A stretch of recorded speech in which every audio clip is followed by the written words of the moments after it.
Assalamualaikum warahmatullahi wabarakatuh. Jumpa lagi Damaraji Padepokan Barong Nusantara. Ini hadir kembali dalam situasi dan kondisi yang berbeda. Sekarang akan memberi sebuah teman-teman lah, khususnya di Singo Barong Nusantara.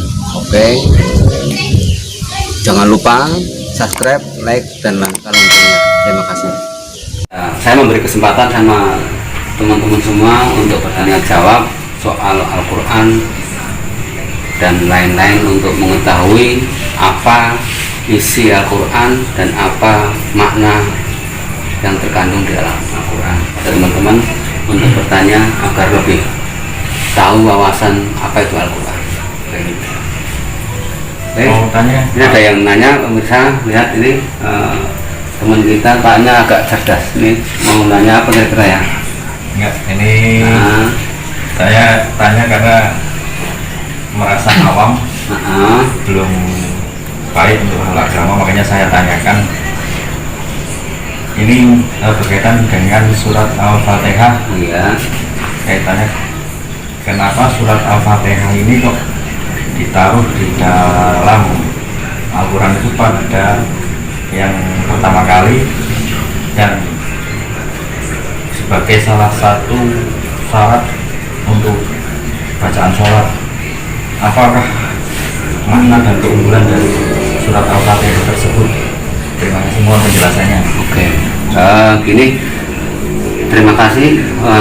Ada pertanyaan teman kita, apa Fatihah di dalam Al-Quran, kenapa diletakkan di pertama? Fatihah disebut juga umul ya, umul Quran, semua yang ada di Al-Quran. Di situ mengandung makna ketauhidan, mengandung makna kehidupan, mengandung makna ada pengobatan, pengasihan juga ada di situ.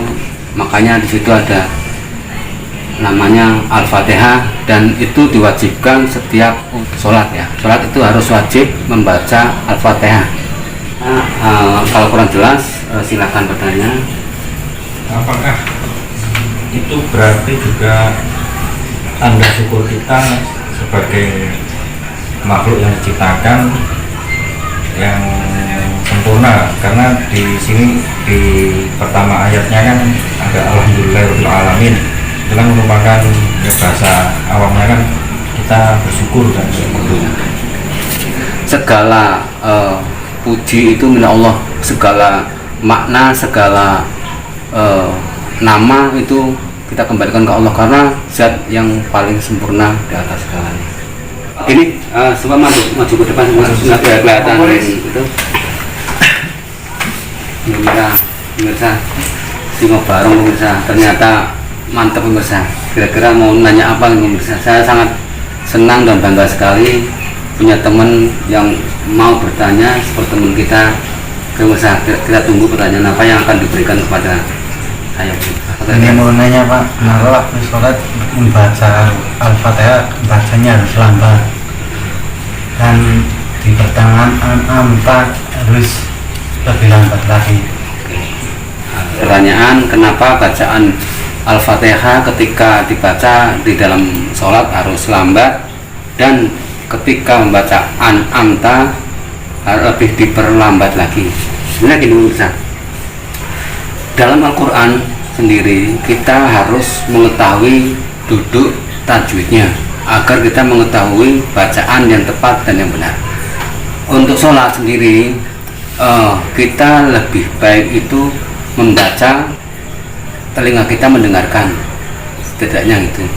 Nah, untuk pembacaan Fatihah sendiri, kayak teman saya tadi yang minta pertanyaan tadi, kenapa diperlambat? Sebenarnya bukan diperlambat, Fatihah itu diperjelas karena maknanya, dan itu sangat sakral dalam sholat. Karena sholat itu wajib membaca Al-Fatihah. Suku, jadi logat bisa bermacam-macam.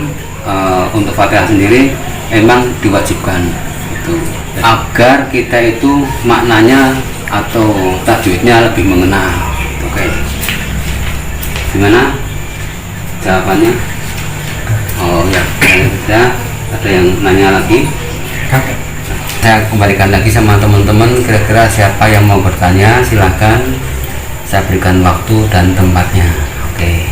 Saya mau tanya Pak, sedikit ya, huruf apa ketemu huruf apa kalau dibaca yang bunyinya dengung?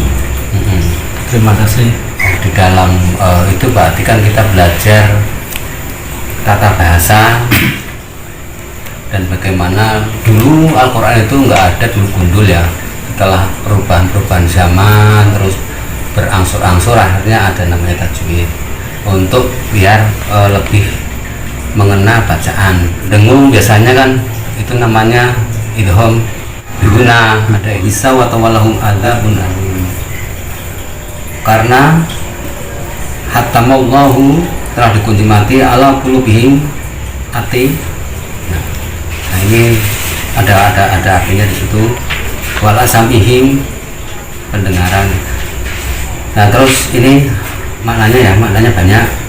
Ini untuk meningkat waktu, ntar kita belajar memaknai, tapi kita lagi biar teman-teman semua biar mengenal, biar dapat pertanyaan. Kalau kita bahas ini masih banyak, kira-kira siapa yang mau bertanya, saya kembalikan kepada teman-teman semua. Oke.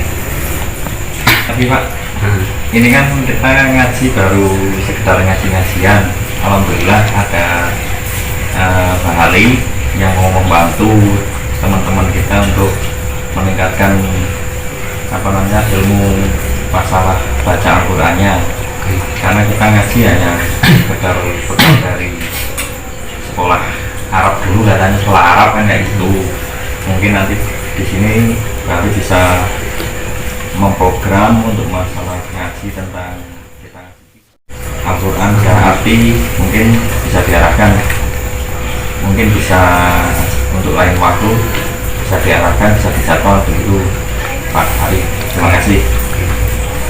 Nah ini ada salah satu permintaan dari teman kita, yaitu untuk menjadwalkan teman-teman kita di Singobarong ya, Singobarong Nusantara.